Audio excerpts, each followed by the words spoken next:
नमस्कार दोस्तों, स्वागत है आपके अपने इस चैनल पूजा पाठ में। तो आशा करता हूँ आप सब स्वस्थ होंगे और अच्छे-अच्छे कामों में व्यस्त होंगे। तो आज की इस वीडियो के माध्यम से मैं आप लोगों को बताने वाला हूँ कि किस प्रकार से मैं प्रतिदिन सुबह के समय में पूजा करता हूँ। तो मैं देखिए बिल्कुल सिंपल सरल विधि से पूजा करता हूँ क्योंकि मुझे बहुत सारा भी काम होता है। तो अगर आप भी कोई ऐसा आपका रूटीन नहीं है तो आप भी इस तरह का पूजा रूटीन आप फ़ॉलो कर सकते हैं। तो इस वीडियो के माध्यम से आप लोगों को मैं बहुत सारा बेसिक चीज़ बताने वाला हूँ, पूजा के कुछ नियम जिससे आप भी इसे अपने घर में ईज़िली कर सकते हैं और बिना ज़्यादा टाइम लिए और अपने काम में भी आप ध्यान रख सकते हैं ना। तो देखिए अगर आप पूजा करते हैं तो सबसे पहले पूजन के लिए जो भी हम आप दीप जो भगवान को निवेदन करते हैं तो उसे हम जैसे आप साँझ के समय साँझ दिखाते हैं तो इसीलिए दीपक को जो अच्छे से हमें मांज लेना है ना।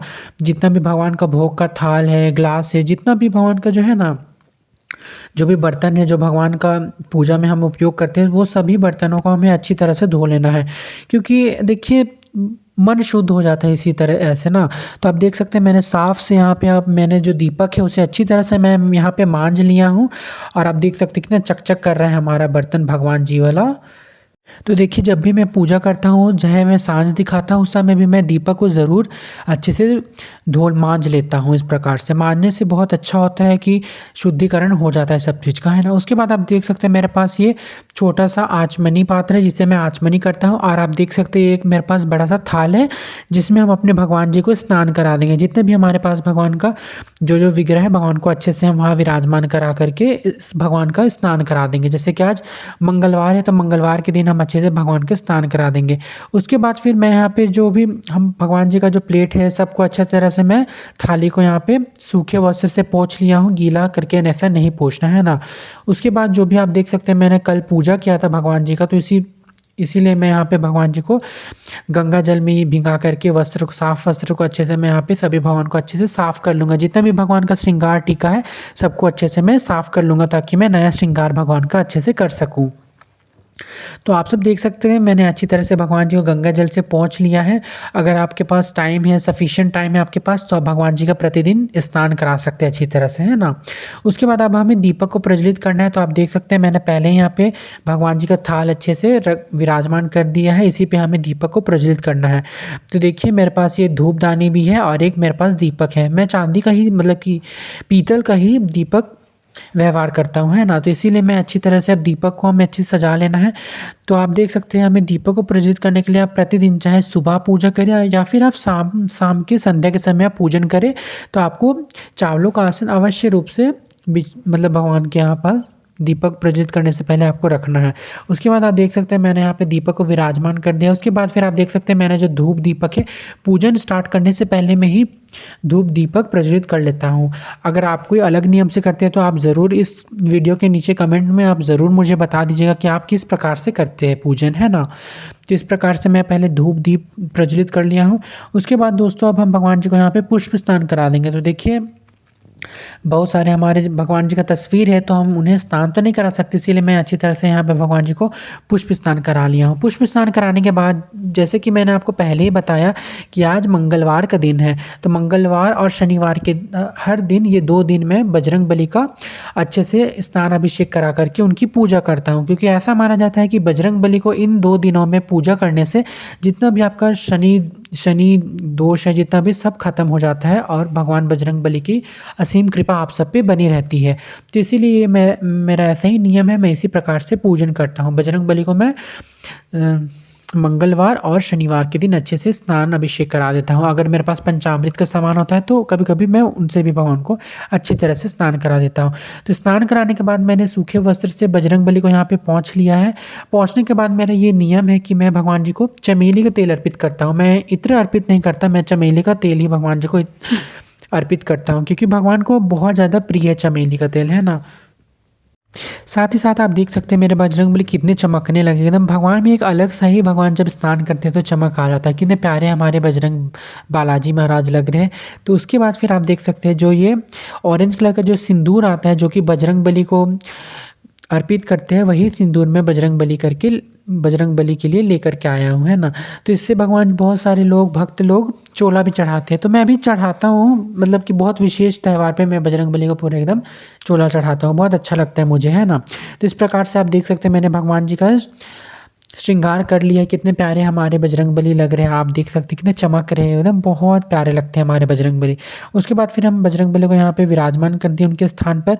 अब हमें महादेव का स्नान अभिषेक कराना है ना। तो जैसे कि कल सोमवार का दिन था, तो मैं अच्छे से भगवान जी का यहाँ पे पंचामृत से स्नान करा रखा था। तो रोज़-रोज़ तो ऐसा पॉसिबल हो नहीं पाता है, तो इसीलिए मैं आज सिंपल नॉर्मल जल से भगवान जी का गंगा जल से स्नान करा दूँगा।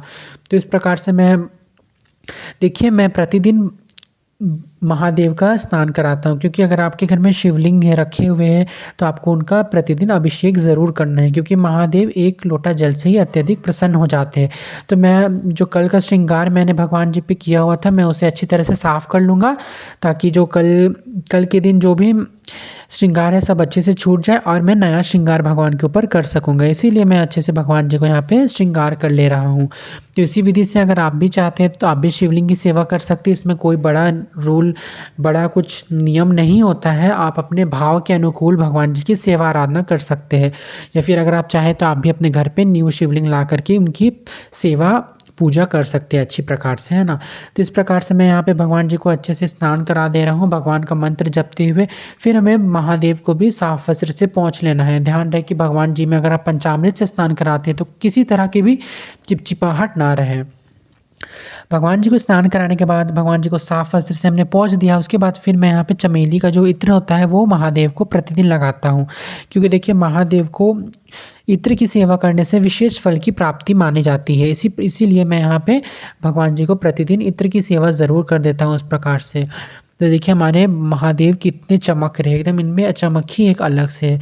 और पता नहीं, आप मानेंगे नहीं, ये जो हमारा श्री विग्रह है भगवान जी का, ये बहुत ही पुराना है। ये कुछ सालों का नहीं, बहुत पुराना समय से, मैं बच्चे से ही इन्हें देखते आ रहा हूँ, है ना।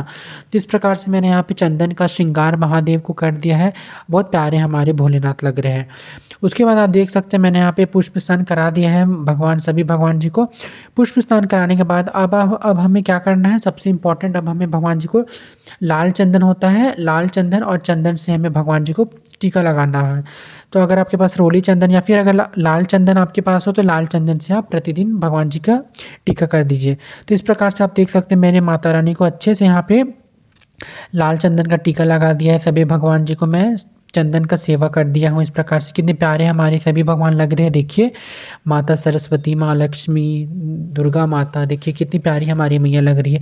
उसके बाद फिर हम यहाँ पे भोग लगा देंगे। तो देखिए प्रतिदिन ऐसा पॉसिबल नहीं हो पाता है कि अच्छा भोग लगाए।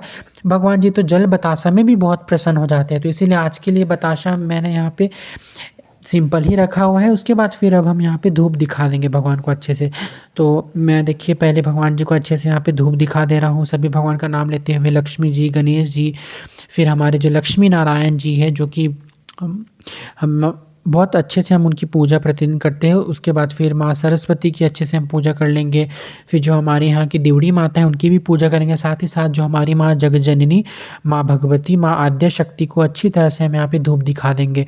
माँ के बिना कुछ नहीं होने वाला है, इसीलिए माँ जगत की माता है, वो बहुत करुणामयी माता है। इसीलिए मैं माँ को भी अच्छे से यहाँ पे धूप दिखा दूँगा दोस्तों। और पता नहीं माँ को देखते ही एकदम अलग सी प्रसन्नता मुख पे आ जाती है। उसके बाद फिर रामचंद्र जी, बजरंगबली को हम अच्छे से धूप दिखा देंगे, राधा माधव जी को अच्छे से धूप दिखा देंगे, फिर जगन्नाथ ठाकुर जी को अच्छे से हम धूप दिखा देंगे, फिर महादेव को भी साथ ही साथ हम यहाँ पे अच्छे से धूप दिखा देंगे। तो ये अब हमने धूप दिखा दिया है दोस्तों। तो अगर आप देखिए धूप दिखाते हैं तो बहुत लोग मतलब कि अगरबत्ती भी दिखाते थे। तो देखिए मुझे पहले मैं भी अगरबत्ती दिखाता था, मुझे उतना उसके बारे में आइडिया नहीं। फिर कई लोग ऐसे बोलने लगे कि अगरबत्ती में बाँस होता है तो वो जलाना नहीं चाहिए। तो इसीलिए मैंने अगरबत्ती जलाना अभी छोड़ चुका हूँ मैं 1 साल 2-3 साल से, 2 साल से ऐसा ना। क्योंकि अगर वो बाँस का लकड़ी नहीं है तो आप जला सकते हैं। तो इसीलिए मैं धूप ही आजकल जलाता हूँ फ़िलहाल तो। उसके बाद फिर हम यहाँ पे सभी भगवान जी की आरती अच्छे से कर देंगे। माँ दुर्गा की आरती हम अच्छे से कर देंगे, क्योंकि माँ हमारी बहुत प्यारी है। अब देखिए ना, आपको वीडियो में भी मतलब सामने से माँ को हम देखते हैं तो इतनी प्यारी हमारी मैया लगती है ना। वीडियो में थोड़ा देखिए, थोड़ा लाइट की वजह से थोड़ा बहुत आप लोगों को इश्यू आ रहा होगा देखने में, लेकिन कोई नहीं, आप लोग को दिख रहा है साफ-साफ, है ना। क्या कीजिएगा, थोड़ा लाइट का प्रॉब्लम हो जाता है इसीलिए, नहीं तो फिर बहुत अच्छे से आपको क्लियरली दिखेगा।